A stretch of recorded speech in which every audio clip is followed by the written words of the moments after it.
blood dripping from his brow, a gasp for breath, and now a moan from deep inside his heart.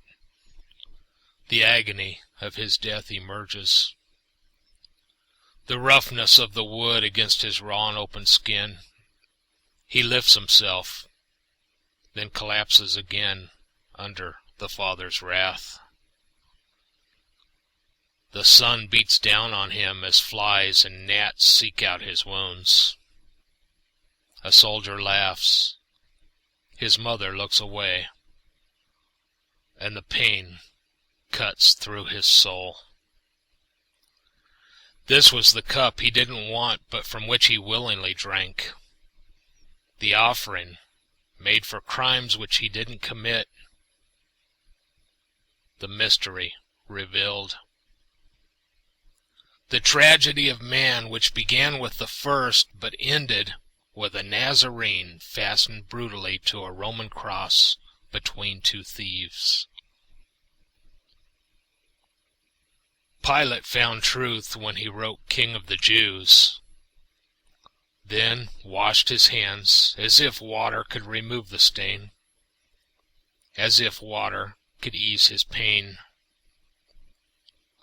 The hammer blows echo still through Gehenna, and Caiaphas wells when he recalls his own words,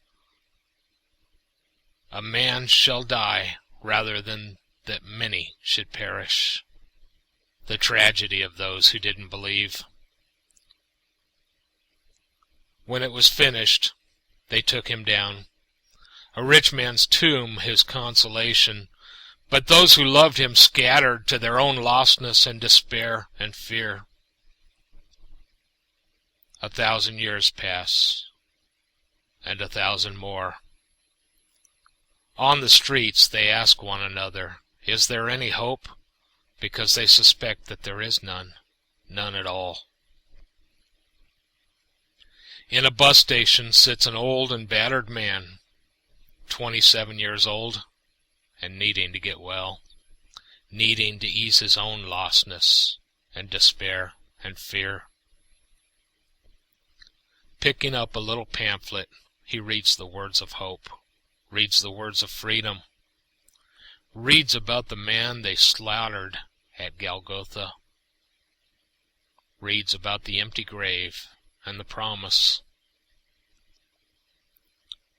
A single tear rolls from his eye, then another. Could it be that he would die for someone like me? With cracked and dry lips, he whispers a prayer, but his heart cries out loudly with despair. And just as loudly, and just as softly, he hears it whispered into his very soul. "It is finished, my son. Enter in and be free." And what was the strange comfort he felt? The hammer blows echo still through Gehenna, but a gentle breeze blows through a young man's heart. Pilate feels guilty still, but a young man feels perfectly clean. The mystery revealed.